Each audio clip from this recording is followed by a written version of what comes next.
မင်္ဂလာပါရှင်။ဘာမှခေတ်သစ်သတင်းဌာန၏ဒီဇင်ဘာလ26ရက်နေ့စေဝင်စားပွဲထိတန်းရောက်သတင်းများကိုတင်ဆက်ပေးသွားမှာဖြစ်ပါတယ်။အခုပထမဆုံးတင်ဆက်ပေးမယ့်သတင်းကတော့မေအောင်လိုင်ကဆရာဖြစ်ခဲ့သောသူရဦးအောင်ကိုခရိုနီ3ဦးအာဂတိမှုနှင့်ကြားဖြန့်ကိစ္စပတ်သက်သောဗိုလ်ချုပ်လေးဦးတို့၏ဂုဏ်ထူးဆောင်ပွဲများကိုပြန်ရုပ်သိမ်းနေဆွဲသတင်းကိုတင်ဆက်ပေးသွားမှာဖြစ်ပါတယ်။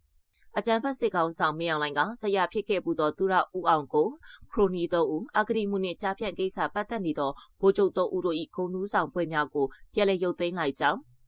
စစ်တပ်ကထုတ်ပြန်သောပြန်တမ်းများအရသိရှိရပါတယ်။မေအောင်လိုင်ကနိုဝင်ဘာလ4ရက်နေ့ထုတ်ပြန်ခဲ့သောပြန်တမ်းတွင်သူ၏ဆရာဖြစ်ခဲ့သောသူရဦးအောင်ကို၏1985ခုနှစ်တွင်ရရှိခဲ့သောသူရပွဲနှင့်2012ခုနှစ်တွင်ရရှိခဲ့သောဝနကျော်ထင်ပွဲတို့ကိုပြန်လည်ရုပ်သိမ်းခဲ့ကြောင်းကြေညာထားပါတယ်။ဗိုလ်တင်နန်းအပတ်စဉ်17ကျောင်းစဉ်သူရဦးအောင်ကိုမှဗိုလ်တင်နန်းအပတ်စဉ်19ကျောင်းစဉ်မေအောင်လိုင်၏စီနီယာဖြစ်ပြီးအနောက်မြောက်ပိုင်းတိုင်းစစ်ဌာနချုပ်နာမခတွင်မေအောင်လိုင်နှင့်သူရဦးအောင်ကိုတို့မှအတူတူတာဝန်ထမ်းဆောင်ခဲ့ပူပါတယ်။မေအောင်လိုင်ကအနောက်မြောက်တိုင်းစစ်ဌာနချုပ်နာမခလက်အောက်မှာရှိတဲ့ဟုံးမလင်းအခြေဆိုင်စစ်တပ်တရဲမှုအဖြစ်ဒုတိယဗိုလ်မှူးကြီးရာထူးနှင့်တာဝန်ကျချိန်သူရဦးအောင်ကိုကဗိုလ်မှူးချုပ်ရာထူးဖြင့်နာမခစစ်ဌာနချုပ်၏ဓာကဆောင်မှုအဖြစ်တာဝန်ထမ်းခဲ့ကြောင်းမေအောင်လိုင်ကသူရဦးအောင်ကိုဦးဆောင်သည့်ဓာကဆကလေးကိုကဲမှုအောက်တွင်နေခဲ့ပူကြောင်းသူရဦးအောင်ကိုနှင့်အတူတာဝန်ထမ်းဆောင်ခဲ့စဉ်ဆရာဖြစ်သူသူရဦးအောင်ကို၏စကားကိုမှတ်သားနိုင်ယူခဲ့ရကြောင်းမေအောင်လိုင်ကိုယ်တိုင်ကတပ်နယ်တွေ့ဆုံပွဲနှင့်အစည်းအဝေးများတွင်ထုတ်ဖော်ပြောဆိုခဲ့ပူပါတယ်။ NLD အစိုးရလက်ထက်တွင်သူရဦးအောင်ကိုကသာသနာရေးဝန်ကြီးဖြစ်လာခဲ့ပြီးမပါတာနှင့်အမျိုးသားရေးအစွန်းရောက်များကိုနှိမ်နင်းခြင်းနောက်ွယ်မှပါဝင်ပတ်သက်နေသောစစ်တပ်၏ပါဝင်မှုကိုကန့်ကွက်ခြင်းကြောင့်မင်းအောင်လှိုင်ကအညှိုးထားခဲ့ကစစ်အာဏာသိမ်းချိန်တွင်သူရဦးအောင်ကိုမတရားသောပုံမှန်များဖြင့်ဖမ်းဆီးထောင်ချခဲ့ပြီး2023ခုနှစ်ဇန်နဝါရီလ3ရက်နေ့မှပြန်လည်လွတ်မြောက်ခဲ့ပါတယ်။အလားတူအာဂတိလိုက်စားမှုများနှင့်ကြားဖြန့်ကိစ္စများပါဝင်ပတ်သက်နေသောစစ်တပ်၏လက်ယုံတန်းညွှန်ကြားရေးမှုများဖြစ်သည့်စစ်လက်နက်ညွှန်ကြားရေးမှုဗိုလ်ချုပ်ဝင်းလွင်တန်ကြပ်ကရန်ရတပ်ဖွဲ့ညွှန်ကြားရေးမှုဗိုလ်ချုပ်စော်လွင်ဦးကာကွယ်ရေးဒုဝန်ကြီးဗိုလ်ချုပ်အောင်လင်းထွန်းပြည်သူစစ်နှင့်နေကြားတပ်များညွှန်ကြားရေးမှုဟောင်းနှင့်တွဲဖက်စစ်ရေးချုပ်ဟောင်းဗိုလ်ချုပ်လှမြင့်စိုးတို့ကိုလည်းဂုဏ်ထူးဆောင်ပွဲများပြန်လည်ရုပ်သိမ်းခဲ့ပါတယ်။2024ခုနှစ်တွင်စစ်တပ်ကဗိုလ်ချုပ်ဝင်းလွင်ကိုထောင်ဒဏ်10နှစ်ဖြင့်တောင်ငူတွင်၎င်းဗိုလ်ချုပ်စော်လွင်ဦးကိုထောင်ဒဏ်1နှစ်ဖြင့်မန္တလေးအိုးဖိုထောင်တွင်၎င်းအကျဉ်းချခဲ့ပြီးပြည်သူစစ်နှင့်နေကြားတပ်များညွှန်ကြားရေးမှူးဟောင်းနှင့်တွဲဖက်စစ်ရေးချုပ်ဟောင်းဗိုလ်ချုပ်လှမြင့်စိုးတို့ကိုလည်းထောင်ဒဏ်9နှစ်ဗိုလ်ချုပ်အောင်လင်းထွန်းကိုထောင်ဒဏ်10နှစ်အသီးသီးချမှတ်ခဲ့ပါတယ်။ထို့ပြင်စစ်တပ်နှင့်အကျိုးစီးပွားပဋိပက္ခဖြစ်ခဲ့ကြသောခရိုနီ3ဦးဖြစ်သည့်အေဒင်ချစ်ခိုင်ဇေကပါခင်ရွှေနှင့် FMI ဥက္ကဋ္ဌသိန်းဝေတို့ကိုလည်းဂုဏ်ထူးဆောင်ပွဲများပြန်လည်ရုပ်သိမ်းကြောင်းကြေညာခဲ့ပြီးဦးမြင့်နိုင်၏ဂုဏ်ထူးဆောင်ပွဲကိုလည်းပြန်လည်ရုပ်သိမ်းခဲ့ပါတယ်။ဆက်လက်ပြီးရွှေကုတ်ကိုထူထောင်ခဲ့သောရထိုက်ကုမ္ပဏီပိုင်ရှင်ရှီဂျီကျောင်း၏တပည့်များနှင့်ရုံးဖွဲ့အားလုံးကို BGF စောချစ်သူကကိုရန်တော်တပ်များနှင့်လုံခြုံရေးအပြည့်ချစောင့်ရှောက်ပေးထားတဲ့ဆိုတဲ့သတင်းကိုတင်ဆက်ပေးသွားမှာဖြစ်ပါတယ်။ကရင်ပြည်နယ်မြဝတီမြို့နယ်တွင်ရွှေကုတ်ကိုထူထောင်ခဲ့သောရထိုက်ကုမ္ပဏီပိုင်ရှင်ရှီဂျီကျောင်း၏တပည့်များနှင့်ရုံးအဖွဲ့အလုံးကိုစစ်တပ်လက်အောက်ခံ BGF ပုံမှုကြီးစောချစ်သူကကိုရန်တော်တပ်များနှင့်လုံခြုံရေးအပြည့်ချစောင့်ရှောက်ပေးထားကြောင်းကရင်စစ်ရေးသတင်းရင်းမြစ်ကပြောဆိုပါရယ်နိုဝင်ဘာလ18ရက်နေ့မှာစတင်ပြီးရွှေကုတ်ကိုနေမြေအတွင်းမှာအဓိကအရေးကြီးသောရထိုက်ကုမ္ပဏီပိုင်ရှင်ရှီဂျီကျောင်း၏တပည့်များနှင့်ရုံးအဖွဲ့များအလုံးကိုပုံမှုကြီးစောချစ်သူ၏အမိန့်ဖြင့်ဘေးလွတ်ရာနေရာများတွင်စတင်ပြောင်းရွှေ့ခဲ့ခြင်းဖြစ်ပြီးရထိုက်ကုမ္ပဏီတပ်ဖွဲ့လုံးအတွက် BGF တပ်ကအထူးလုံခြုံရေးကိုရန်တော်တပ်များထားရှိပေးထားကြောင်းသိရှိရပါတယ်။ရထိုက်ပိုင်ရှင်ရဲ့တပည့်တွေအကုန်လုံးမိသားစုဝင်တွေရောဗိုလ်မှူးကြီးစောချစ်သူကခေါ်ထားပြီးတယ်။အဲ့ဒီတပ်ဖွဲ့လုံးကဗိုလ်မှူးကြီးစောချစ်သူနဲ့လည်းအင်မတန်မှရင်းနေတယ်။သူတို့ကိုထားတာကနိုဝင်ဘာနောက်ပိုင်းအခြေအနေတွေဝယုံသုံးကားဖြစ်တော့ရွှေကုတ်ကိုကရင်စီဆိုင်ပြီးကျင်းတီဆိုင်နဲ့စိုက်လေးဘက်မှာထားတာအခုတော့နေရာပြောင်းသွားပြီလားတော့မသိဘူး။ကိုရန်တော်တပ်တွေနဲ့ထားပြီးထားတာသူတို့လိုတာအကုန် BGF တပ်ဖွဲ့တွေကဝယ်ပေးတယ်အကုန်စီမံပေးတယ်အဲ့ဒီရထိုက်တပ်ဖွဲ့လုံးကရွှေကုတ်ကိုစထောင်ကလေးကပါလာတဲ့သူတွေဟုကရင်စစ်ရေးသတင်းရင်းမြစ်ကရှင်းပြပါတယ်ရထိုက်ကုမ္ပဏီတပ်ဖွဲ့လုံးကို BGF စောချစ်သူကကာကွယ်ဆောင်ရှောက်ပေးရတွင်လုံခြုံရေးအကာအကွယ်ပေးုံမကပဲကြားဖြန့်စိုက်တင်များထပ်မံဆောက်လုပ်ရေးများလည်းပါဝင်ပြီးရွှေကုတ်ကိုကဲ့သို့ကြားဖြန့်မျိုးကြီးမဟုတ်တော့ပဲ BGF စိုးမိုးသောနေရာများတွင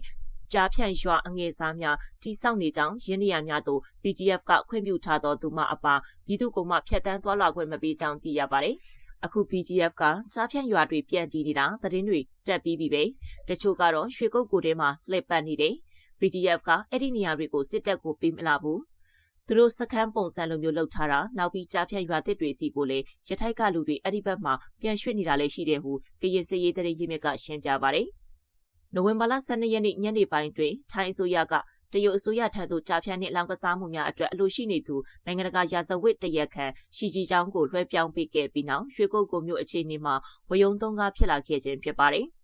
ကြားဖြတ်ငွေလိမ်ကိုင်းများထူထောင်ခဲ့သောရှီဂျင်ချောင်းကိုတရုတ်ရွှေငွေဘီလီယံပေါင်းများစွာလိမ်လည်မှုတရုတ်နိုင်ငံသားများကိုလူကုန်ကူးခြင်းအတင်းအကျပ်ခိုင်းစေခြင်းတပ်ဖြတ်ခြင်းများအထိကျူးလွန်ခဲ့မှုအတွက်တရုတ်အစိုးရကအလို့ရှိနေခြင်းဖြစ်ပါတယ်။စစ်တပ်လက်အောက်ခံ BGF နှင့် DKBA အဖွဲ့များကကရင်ပြည်နယ်မြဝတီမြို့နယ်ဒေါနာတောင်ချေတိကတစ်ကျေးရွာနှင့်ပတ်ဝန်းကျင်တွင်၎င်းကြောက်ခုကျေးရွာအနီးတွင်၎င်းဖလူးကျေးရွာအနီးတွင်၎င်းကြားဖြန့်ကျေးရွာအသစ်များစွာအရှိန်အဟုန်ဖြင့်ရပ်ပိုင်းအတွင်းတည်ဆောက်လျက်ရှိပါတယ်။ဆက်လက်ပြီးတရုတ်၏မြန်မာပြည်သူများအတွက်နှစ်တစ်ကူကျိန်ဆောင်တရုတ်သည်ဒေါ်လာဘီလီယံနဲ့ချီပြီးယင်းနှမြုပ်နှံထားပြီးသောမြစ်ဆုံစီမံကိန်းကိုပြန်လည်စတင်ဖို့၎င်း၏လက်ဝဲခံစစ်အုပ်စုအားဖိအားပေးလာပြန်ပြီးဖြစ်ပါတယ်။မြစ်ဆုံစီမံကိန်းမှထုတ်လုပ်မယ့်လျှက်စစ်တမ်းအား90%ကိုတရုတ်ကရရှိမှာဖြစ်ပြီးမြန်မာကတော့10%သာအလကားရရှိမည်လိုအပ်ပါက90%ထဲမှပြန်လည်ရောင်းချပေးမည်ဟုသဘောတူညီချက်ဖြင့်စတင်ခဲ့ခြင်းဖြစ်သည်မြစ်ဆုံစတင်လိုခြင်းကိုလေ့လာကြည့်မည်ဆိုကအချက်3ချက်ကိုတွေ့လာရသည်ပထမအချက်သည်လက်ရှိယူနန်ပြည်နယ်တွင်လျှက်စစ်တမ်းအားဖူလုံနေပြီးကွမ်တုံကဲ့သို့အရှိဘက်ကန်ယူတန်းရှိစမှုမြို့ကြီးများစီပင်တင်ပို့ပေးနေရသည်သို့သောလူရမရစွမ်းအင်ပြဿနာရှိလာကမြန်မာဘက်မှနှိုက်ထုတ်နိုင်အောင်နှင့်မြန်မာ၏အသက်သွေးကြောဖြစ်သည့်အေယာဝတီမြစ်ပေါ်ခွာစည်းထားနိုင်ခြင်းဖြင့်တိုင်းပြည်၏နိုင်ငံရေးနှင့်စီးပွားရေးအပေါ်ရေရှည်ဩဇာလွှမ်းမိုးနိုင်မဲ့အခွင့်အရေးတစ်ခုလက်လွတ်မခံလိုခြင်းဖြစ်သည်ဒုတိယအချက်သည်ကလက်တလောဒေါ်လာတန်800မြုပ်နှံထားပြီးဖြစ်သည်ပြန်မစားနိုင်ကစမ်းခော့ပလုံသွားမိအရေးကြောင့်ဖြစ်သည်လက်နဲ့ဝယ်ဖို့လောက်သာချစ်ချုပ်စုဆောင်းနေရသည့်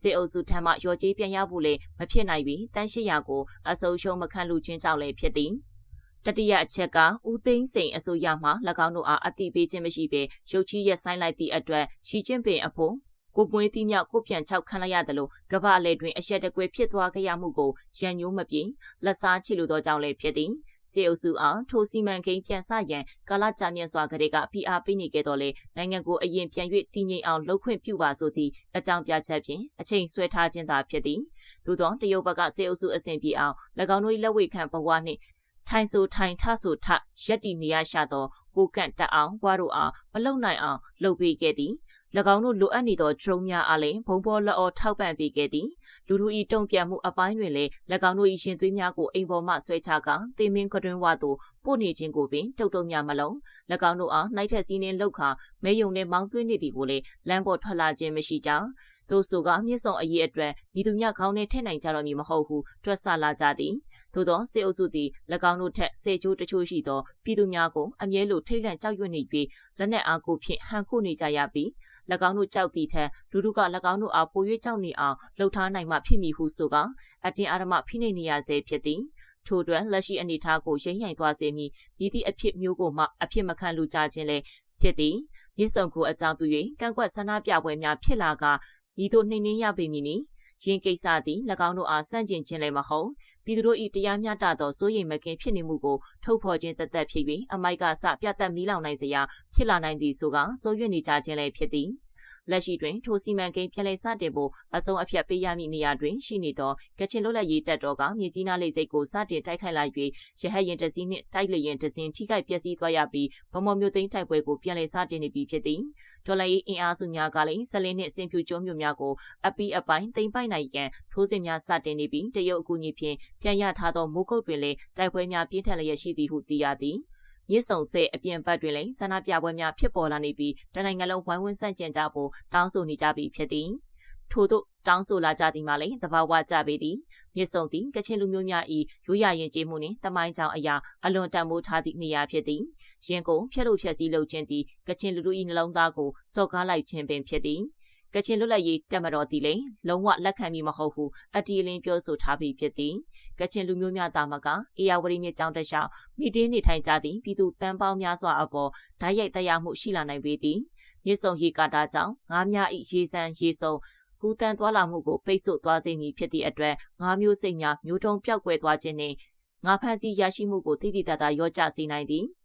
်ရေချောင်းပြောင်းလဲမှုနှင့်ရေအရည်သွေးပြောင်းလဲမှုကြောင့်ရှားပါမျိုးစိတ်ဖြစ်သည့်အေယာဝတီလင်းပိုင်များ၏ရှင်သန်မှုကိုချိန်ချောက်နိုင်သည်ဟုပညာရှင်များကသုံးသပ်ထားကြသည် မြန်မာတို့၏စပတ်ကြီးဖြစ်သည်အေယာဝတီမြို့ဝကျွန်းပေါ်အထိပင်ထိခိုက်လာတော်မူဖြစ်သည်ညညာမှနေပင်စီစဉ်လာမည်အာဟာရပြေဝသောအနှစ်များသည်ရေကာတာနောက်ွယ်တွင်ပိတ်မိနေမည်ဖြစ်သည့်အတွက်မြေအောက်ပိုင်းရှိစိုက်ပျိုးမြေများမြေဩစာညံပြင်းသွားမည်အပြင်ရေစီလွှာခန်းချောက်သွားမည်အရေးနှင့်ကြုံရတော်မူဖြစ်သည်ဓမြေဩစာများပုံမသုံးဆွဲရဖို့ဖြစ်လာ၍စိုက်ပျိုးစရိတ်များအစမတန်တက်လာကစံစည်းများလည်းခေါင်ခိုက်လာမည်ဖြစ်သည်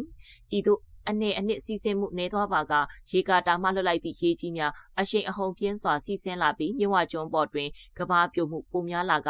ကုန်းမြေများတဖြည်းဖြည်းနှိမ့်ဆင်းလာမည်ဖြစ်ပြီးပင်လယ်ရေငန်များမြစ်ဆုံတွေကိုပုံမတိုးဝင်လာနိုင်သည့်အတွက်စံစပါစိုက်ပျိုးမှုကိုအကြီးအကျယ်ထိခိုက်လာမည်ဟုပညာရှင်များကထောက်ပြထားပြီးလည်းဖြစ်သည်မြစ်ဆုံသည်မြန်မာနိုင်ငံ၏အထူးငလင်ကြောကြီးဖြစ်သောစကိုင်းပြည့်၍နှင့်မိုင်100နီးပါးလောက်သာဝေးသည်ရေကာတာကြောင့်ရေအမြောက်များတူလောင်ထားရမည်ဖြစ်သည့်အတွက်ဖြစ်ပေါ်လာမည့်ဖိအားသည်ငလင်ကိုပုံမလှုံ့ဆော်နိုင်ခြင်းရှိလာသည်ဟုဆိုသည်